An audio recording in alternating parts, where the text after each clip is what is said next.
What's up everybody, Blackjack Eagle here, and today I'm going to be talking about the lore or backstory of yet another unique gun. And that unique gun is the Mysterious Magnum, or a custom variant of the Smith & Wesson Model 29 that we all more than likely know the 44 Magnum revolver in Fallout New Vegas is based off of. And we can't talk about the Smith & Wesson Model 29 without mentioning the famous or infamous quote from Dirty Harry. I know what you're thinking. Did he fire 6 shots or only 5? Well, to tell you the truth, in all this excitement, I've kind of lost track myself. But Ian, this is a 44 Magnum, the most powerful handgun in the world, and would blow your head clean off. You've got to ask yourself one question. Do I feel lucky? Well, do you, punk? Now that line from Dirty Harry is famous for the Smith & Wesson brand and of course making the Smith & Wesson Model 29 popular, but that line was also infamous because the 44 Magnum at the time of Dirty Harry, which was 1971, was not the most powerful handgun around during the time. That would go to the 454 Casull, which was made in 1959 as opposed to the 44 Magnum, which was made in 1955, and had a 250 grain bullet compared to a 240 grain bullet of a 44 Magnum. And 454 Casull was also slightly bigger than the 44 Magnum. But there was no gun to shoot 454 Casull until 1983, keep in mind. Okay, enough of me talking about the Smith & Wesson Model 29 in real life and what the 44 Magnum in Fallout New Vegas is based off of. Let's go ahead and talk about the backstory or lore of the Mysterious Magnum. And I know there's going to be a lot of questions, but let me warn you, in order to answer them, I'm going to have to spoil a quest in the game, so beware of spoilers. To start things off for the lore, we have to talk to Tommy Tirani in the Tops Casino and start the talent pool quest, and then that will mark the location of a guy named the Lonesome Drifter. Go ahead and talk to the Lonesome Drifter, and he has a story to tell if you ask him to talk about it. And he is located near the El Dorado gas station and service, near a sign. That's a mighty fine guitar you got there. Oh, this old thing? Why, thanks, friend. This here guitar is just about the only thing my daddy left me. Have you been playing long? Just about my whole life, ever since my daddy left Ma and me and went off to roam the wastes. What's your story, stranger? My story's a long one, friend, and I can't say as it's all that interesting. Nevertheless, I'm interested. Well, I was born in a little town out Montana way. Me and Ma didn't have much, ever since my pa up and left. Your father abandoned you? Sound like he never came back with the milk. That he did. Never did know why. Ma always said he was a real mysterious fella, even when he was with her. Like he was a stranger sometimes. I'm sure he had a reason for leaving. Maybe he did, maybe he didn't. But that don't change the fact that it wasn't right. It must have been hard growing up without a father. Sure wasn't easy. Ma worked her fingers to the bone to make sure we had enough to survive. And I worked the coal mines from when I was 15. After Ma died, I guess I wanted to find my pa and get some answers from him. Been out here looking ever since, but he ain't an easy man to find. And what will you do when you find him? Can't say as I really know. Maybe I'll just ask him why. Maybe I'll punch him right in the mouth. Hell, the more I talk about it, the more the whole damn thing sounds like a dumb idea. Sounds like you should move on, settle down maybe. Maybe I should. Don't suppose you know any place a fella with a guitar might find a job, huh? Tommy Tirani's at the Tops looking for musical acts if you're interested. Maybe it's time to give these tired old bones a rest. All right, show me what you've got. Alright, the last thing you need to do regarding to talking to the Lonesome Drifter is have a barter of 50 so you can get the Mysterious Magnum. Here, my daddy left me this gun. Guess I don't need it no more. As soon as we get the Mysterious Magnum, we notice that when pulling the gun in and out of its holster, it plays a set of guitar riffs, and those guitar riffs are heavily based off of the song Ghost Riders in the Sky. It even sings a little bit of the tune to it, it's just slower. Now, some other details for the Mysterious Magnum. The Mysterious Magnum features glow sights, it's silver or nickel plated, and it's highly ornate in hand engravings, and it has mother of pearl grips, which means whoever put this together had a lot of money and resources to do so. Another thing is that whoever originally owned this firearm wanted to highly personalize it and make it their own instead of it just being a normal standard 44 Magnum. We know this because when looking in the Pip-Boy, the Mysterious Magnum is said to be worth 3,190 bottle caps, and one bottle cap in real life roughly equates to $1.50, because in order to get a bottle cap in Fallout, you need a glass bottle of Nuka-Cola.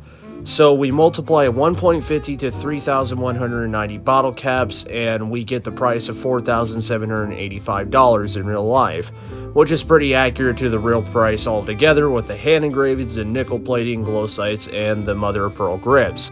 I know, some of you are asking, how do I know if the Mysterious Magnum is hand engraved or not? So for better context, I will explain the differences between hand and laser engravings, starting off with hand engravings. Hand engravings can start off by sketching or drawing the engravings by hand on a steel slide or whatever part you desire to engrave on a gun. Then it gets engraved by, you guessed it, hand tools. The upsides of hand engravings are it delivers a really nice and beautiful gun that is hard to copy, and the price of that gun skyrockets because of that. The downsides are it takes a lot of time and you would have to pay a stupid amount of money for the man hours, and hiring the wrong person can lead to the gun becoming fugly because of a poor engraved job. Meanwhile, laser engravings start off with a sketch on a computer, and then a machine uses a precision laser to etch all the engravings into the slide or part of a gun you wish to engrave. The upsides of laser engravings are they can be reasonably priced, it takes less man hours and resources to engrave, but the downsides are it's not going to affect that much off of the resale value, and the engravings can be easily replicated by other people because it's off of a machine. But the major differences are laser engravings copy each other on both sides of the gun at hundred thousandths of an inch. Meanwhile, hand engravings don't copy each other and are different in their own way because it misses hundred thousandths of an inch. So when looking at the Mysterious Magnum's engravings more closely, we can see the engraving patterns are different in their own way, and they are not precisely close to each other from the barrel to the frame of the handle, easily pointing it out it's hand engraved. Now, how the Mysterious Magnum got nickel plated is through a process called electroplating, which is basically the process of plating a metal onto the other by hydrolysis, mostly to put a protective or decorative coating like nickel plating, for example. It's used not only to look good, but to protect the gun from rusting as easily, but I will spare you the details and just show you so you don't get bored. Copper goes on first as the base coating, followed by nickel or gold. This transformer provides the power, and the plating compound is applied with a special brush that's attached to the positive wire. We degrease the part to be plated and clamp it to the negative wire. The brush is dipped into the copper compound and then used to apply the base coat. The plated part can then be rinsed in water and dried. Next, we apply the gold compound over the top of the copper. Dip the brush in the gold compound and brush it onto the part. Rinse in water and dry with a clean, soft cloth. Looks really nice. We'll repeat the process with the safety, using nickel instead of gold. So there you have it, gold and nickel plating. That's how the Mysterious Magnum got nickel or silver plated, but the last thing I want to note is that I feel like we're being watched whenever using the Mysterious Magnum.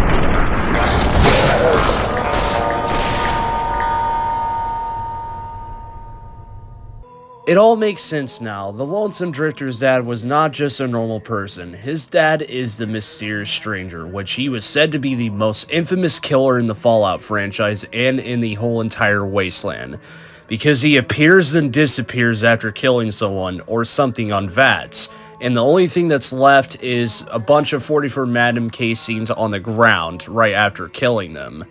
And it does not matter if they are good or bad, he will kill anything that is against you or anything that disagrees with you. He's truly a neutral character when it comes to the whole entire Fallout franchise. So that explains the hand engravings on the Mysterious Magnum, because the original owner, which is a Mysterious Stranger, would not want to print his name or mention it. For example, a laser engraving from a factory or business requires you to sign your name to get your gun laser engraved. Meanwhile, a hand engraving does not, and it can be completely confidential. However, we can't ignore the fact that there isn't just one Mysterious Magnum, there's two Mysterious Magnums, meaning that the Mysterious Stranger had a pair of revolvers, just like the good old days in the cowboy era, where they carried a pair like they had a pair. Although it has been said that the mysterious stranger is able to disappear and reappear so easily because Detective Nick Valentine explains that the mysterious stranger has an advanced stealth boy in his mysterious stranger file, it was never proven though.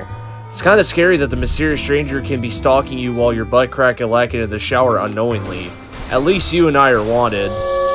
No, I'm joking. Anyway, Nick Valentine also states that the mysterious stranger may be multiple men with a little evidence suggesting that in Fallout 4. But before I get into the Nick's file, I want to talk about a myth or lie surrounding the mysterious stranger. There is a big myth or lie surrounding the mysterious stranger that suggests that he's also known as Farmer, and I myself and a variety of YouTubers have believed this for a decade now. One thing we do know about this mysterious stranger is their name, and more importantly, what they are.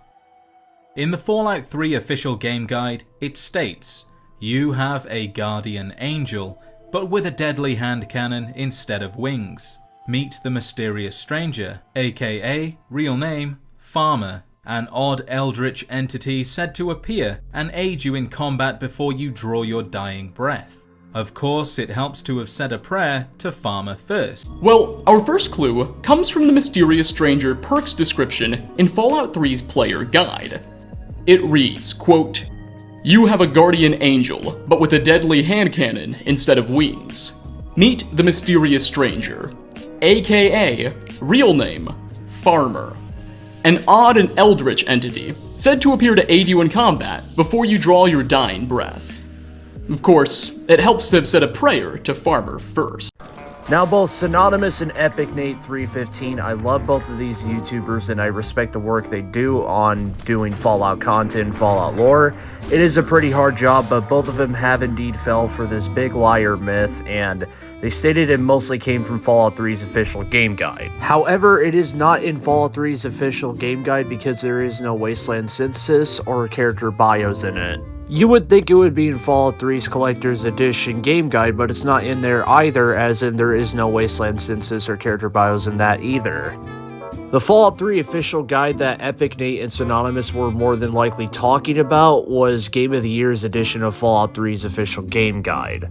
Looking inside Fallout 3's Game of the Year Edition game guide, inside Chapter 3, the Wasteland Census, we can spot the mysterious stranger's bio and profile picture. It says faction, Wastelander, location, random. You have a guardian angel but with a deadly hand cannon instead of wings.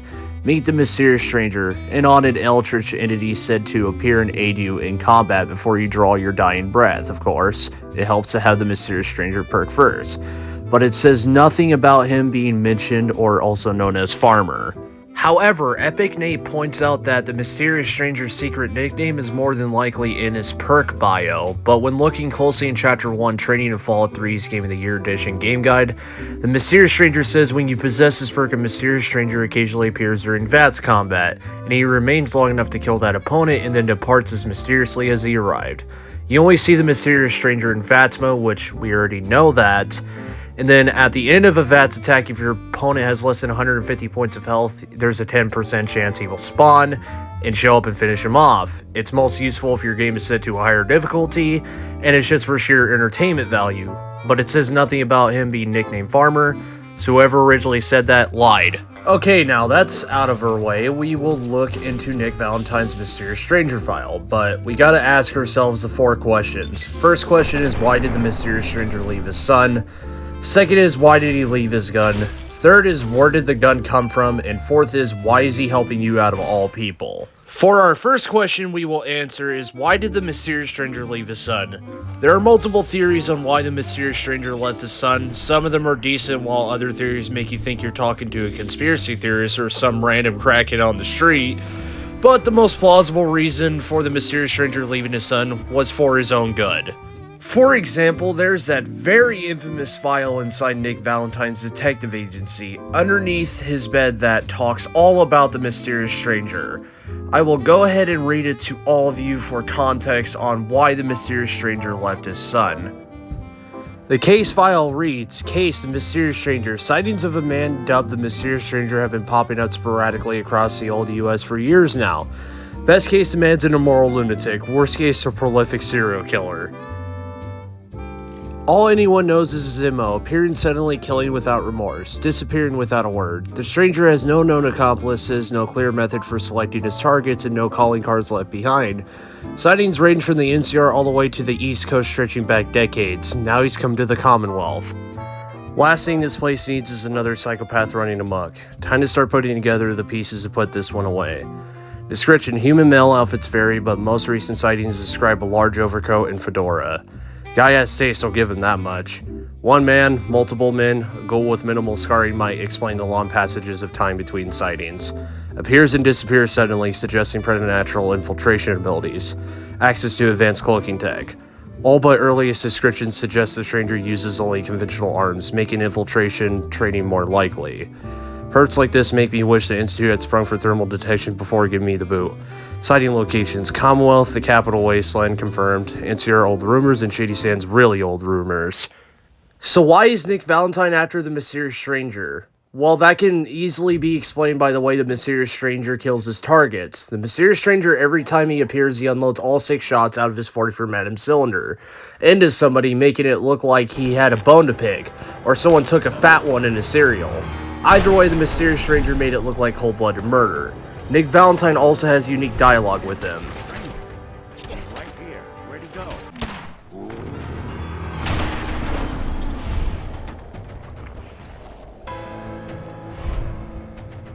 Stranger. Slipped right through our fingers.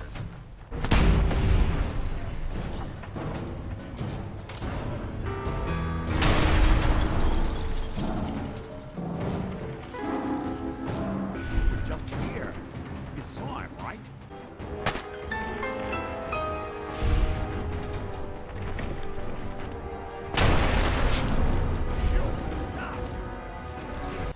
But what does Nick Valentine and his file on the mysterious stranger have to do with the mysterious stranger's son or the lonesome drifter? Well, the answer is everything. The mysterious stranger, since he is known as a notorious killer in the whole United States, ranging from the Commonwealth, Shady Sands, the NCR, and the Capital Wasteland, it's only apparent that the mysterious stranger left his son because he did not want him to get involved into the bad things he's done to people. That turned him into the most notorious killer in the United States. And that's not to say that there's other detectives besides Nick Valentine going after the mysterious stranger. And to show that the mysterious stranger cares about his son, that ties into our second question, which is why did he leave his gun? There are also many theories to why the mysterious stranger left his gun to his son, but the most undeniable one would be because the mysterious stranger left his gun as a way of him saying, "I'm here when you need me." This is mostly explained because in the cut content of Fallout New Vegas, the mysterious stranger was supposed to kill you if you try to kill the lonesome drifter. This was proven by Joshua Sawyer, which was the developer of Fallout New Vegas during the making. Joshua Sawyer stated in a forum post that he wishes they had time to hardcode the mysterious stranger to turn on the player character if attempting to use VATS to kill the lonesome drifter. It's also been proven that the lonesome drifter doesn't know the mysterious stranger is his dad, more than likely because he never got into a gunfight with anybody or anything. So that mostly explains why he doesn't know about his dad and he complains about not finding his dad. After Ma died, I guess I wanted to find my pa and get some answers from him. Been out here looking ever since, but he ain't an easy man to find. And now for our third question we gotta ask is, where did the mysterious Magnum come from out of all places? Now there's only a little bit of evidence explaining where it originally came from, but it mostly relates to the lonesome drifter on where he came from. Well, I was born in a little town out Montana way. Me and Ma didn't have much, ever since my pa up and left. As the lonesome drifter stated, he originally came from Montana, which is where the mysterious Magnum more than likely came from, because in the timeline of Fallout 3, which is prior to Fallout New Vegas, the mysterious stranger was spotted with a different 44 Magnum. It was blued, it was weathered to crap from holster wear, had no rear sight, and a shorter front sight. Meanwhile, the mysterious Magnum in Fallout New Vegas was nickel or silver plated, had pearl grips, glowing rear sights, a longer front sight, and hand engravings all over the gun, easily pointing it out it came from Montana. And now on to our fourth and last question, which is, why is a mysterious stranger helping you out of all people? The answer is obvious if you did the talent pool quest. It's because you did the mysterious stranger a favor by moving the lonesome drifter or his son into the Tops Casino, where the mysterious stranger does not have to worry about his son's safety anymore. And now since you did him a favor, he's gonna do you a favor and kill anything and everything that goes against you. My daddy. As for who the mysterious stranger truly is and where he got the mysterious Magnum from, we will truly never know because there's not enough evidence. Anyways, that's pretty much it for the video. Don't forget to like and subscribe and comment what you think about the video, and don't forget to check my social media in the link in the description below.